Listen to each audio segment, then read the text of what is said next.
Hulikam sa isang kalsada ang suntukan ng dalawang lalaking yan sa barangay Poblasyon, Ilawod sa Lambunaw, Iloilo. Ang isang lalaki, duguan ng ilong at bibig.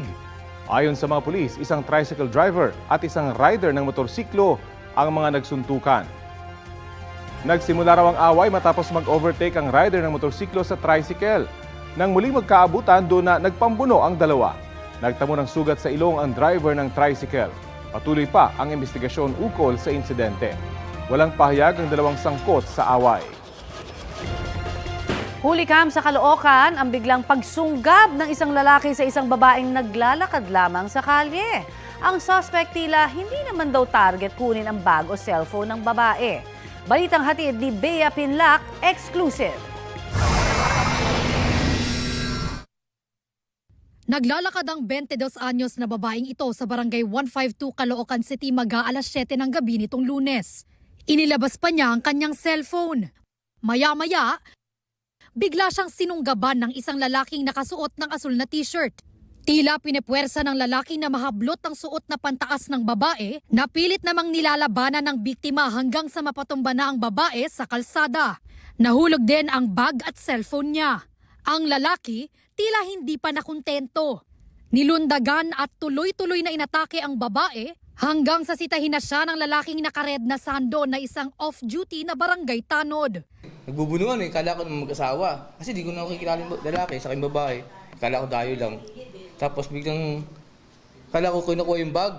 Nung bumagsak yung bag, hindi naman niya kinuha. Nung nakikita kong ginawa niya, tapos inagis niya, tapos nilapitan niya pa, doon ako lumapit sa kanya. Paglapit ko yun, tuwak mo na siya. Nakatayo pa ang babae na kinuha agad ang cellphone at bag niya bago tumakbo paalis. Nagtungo rin kalaunan ng biktima sa barangay at police station para magsumbong.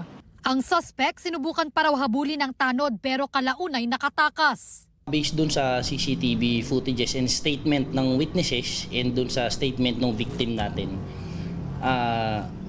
pinilit siyang sirain yung damit niya hanggang sa mapatumba siya.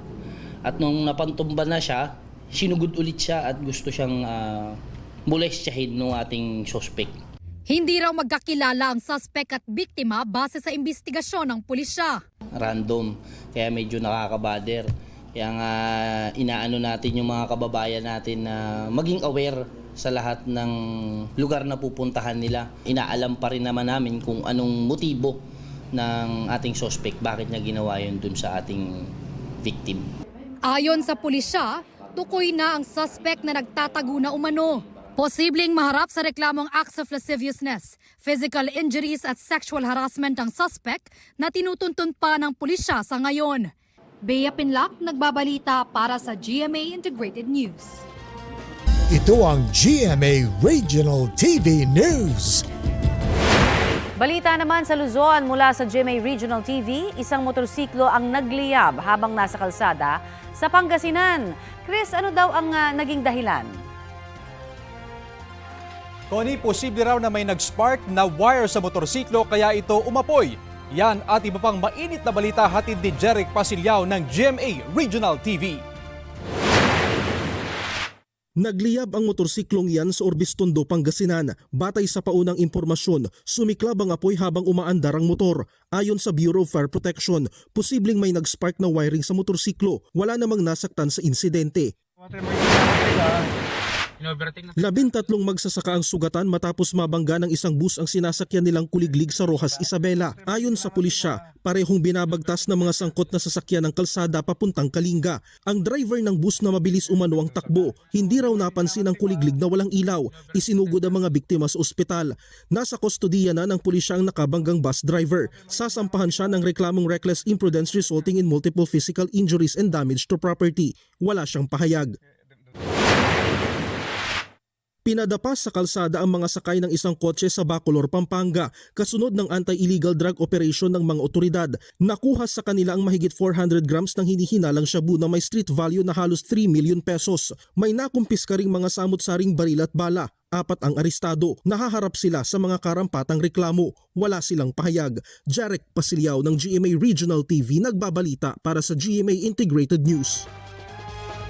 Nasawi naman ang isang sangguniang kabataan o SK chairman matapos sa madisgrasya sa Ilagan, Isabela.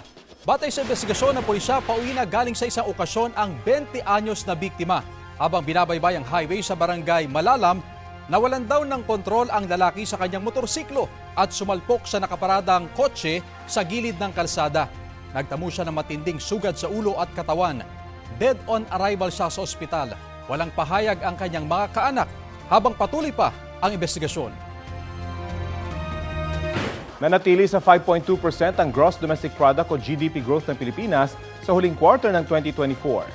Batay sa datos ng Philippine Statistics Authority, kaparehan noong ikatlong quarter na pinakamababa noong 2024. Sumatotal, 5.6% ang GDP growth sa buong taon.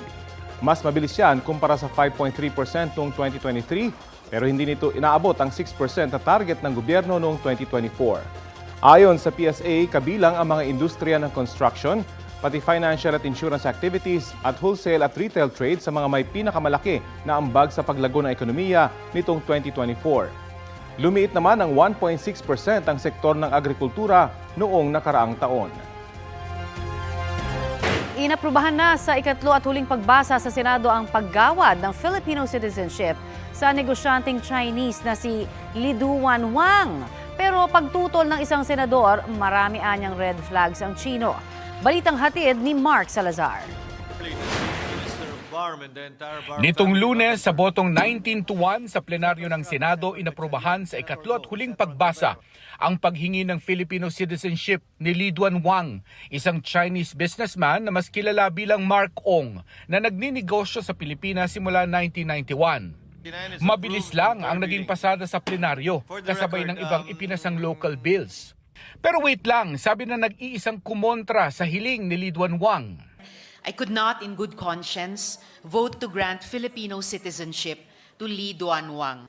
At sa aking interpellation sa panukalang ito, nalaman natin na napakarami at naglalakihang red flags ang itinago ni Liduan Wang sa Kongreso. Inisa-isa ni Senador Risa Ontiveros ang umano'y red flags. Si Liduan Wang ay junket operator at kasosyo ni Duan Renwu, ang sinasabing big boss ng na-raid na Pogo sa Porac, Pampanga. Ang negosyo niya ay nasa parehong building ng negosyo ni Shi Zhejiang, isang self-confessed Chinese spy. Konektado siya sa Philippine Xinjiang UC Association, na sinasabing parte ng United Front Work ng Communist Party of China. At sa mga opisyal na dokumento sa SEC, nagsinungaling siya at nagpresenta bilang Pilipinong si Mark Koong. Sabi ni Ontiveros, hindi niya hinahatulan si Liduan Wang, pero sa rami raw ng red flags, hindi siya dapat agad-agad gawaran ng Filipino citizenship. Sabi ni Senador Sherwin Gatchalian nang marinig niya ang mga umano'y red flag, humingi siya ng dagdag na requirement kay Wang bago umuo sa citizenship bill nito. In order naman lahat, no? Lahat ng required documents, no? Sinabit doon. Humingi sila ng requirements from the NICA, from the National Intelligence Coordinating Council. May mga certification naman itong tatlong ehensya na wala silang nakikitang hindi maganda at walang negative reports. Wala umanong konkretong ebidensyang mag-uugnay kay Liduan Wang sa Pogo. Sa normal na proseso, ipinipetisyon sa korte ang naturalization o proseso para maging Filipino citizen ang isang dayuhan. Pero may mga sikat na dayuhan na ring nabigyan ng Filipino citizenship sa pamamagitan ng batas na ipinasa ng Kamara at Senado, tulad ng ilang basketbolista at isang Canadian vlogger. Sa kanilang citizenship bill, nakasaad ang mahalagang kontribusyon daw sa ating lipunan. Kaya tinanong si Gatchalian kung anong espesyal kay Liduan Wang. Hindi naman yung contribution mo yung talagang earth-shaking contribution. May-ari siya ng school, isang maliit na private school in Cagayan de Oro. At matagal na siya, dito siya pinanganak. No? Kasi sa atin, kung ang parents mo Chinese, kahit pinanganak ka dito, Chinese ka pa rin. No? So, dahil sa tagal niya dito, marunong niya siya mag-Bisaya, matagal na siyang nagnenegosyo dito. So, wala naman derogatory reports tungkol sa kanya. Walang issue of moral turpitude. Sa profiling ng Presidential Anti-Organized Crime Commission o PAOC, na isa sa mga basehan naman ni Senator JVR Sito, nakasaad aniyang matagal na sa Pilipinas si Wang at dito na nag-aaral ang mga anak. Aktibong miyembro rin aniya ito ng Chinese Chamber of Commerce at Filipino-Chinese Chamber of Commerce. Kinukuha pa ng GMA Integrated News ang panig ni Lidwan Wang tungkol sa isyung ito. Mark Salazar, nagbabalita para sa GMA Integrated News. Webes latest, mga mare at pare, another exciting revelation sa Pinoy Big Brother Celebrity Edition collab. Sa pagsasanib puwersa ng GMA Network at ABS-CBN sa reality competition, hindi lang ang pagsasama ng Sparkle at Star Magic artist bilang housemates ni Kuya ang dapat abangan. Makakasama na rin sa kulitan bilang host ang isang kapuso.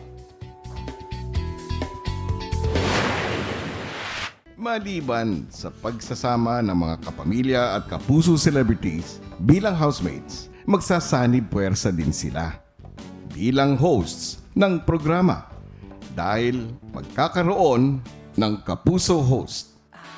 Pero kung sino siya, malalaman ninyo sa takdang panahon. Binigyang pagkilala ng Federation of Filipino-Chinese Chambers of Commerce and Industry Incorporated ang ilang kapuso personalities. Kasabay po ng Chinese New Year ang iginawad na pagkilala kay multi-awarded journalist Jessica Soho na Outstanding Filipino-Chinese Friendship Award in Journalism. Filipino-Chinese Friendship Award in Literature naman ang nakuha ni National Artist for Film and Broadcast Arts, Ricky Lee. Isa si Sir Ricky sa mga sumulat ng MMFF Best Picture na Green Bones. Hindi nakadalo pero awardees din ang kapuso stars sa sina Dennis Trillo, Chris Tiu at Michelle D. Kinilala ng organisasyon ang mga natatanging personalidad na may Chinese descent at ang mga kontribusyon nila sa pag-unlad ng Pilipinas sa kani-kanilang larangan. I'm 25% Chinese. Yung lolo ko came from Guangdong province around 90 years ago. I'm very happy they're honoring my Chinese side. Ako naman, I feel that this is also my chance to honor my Chinese grandfathers.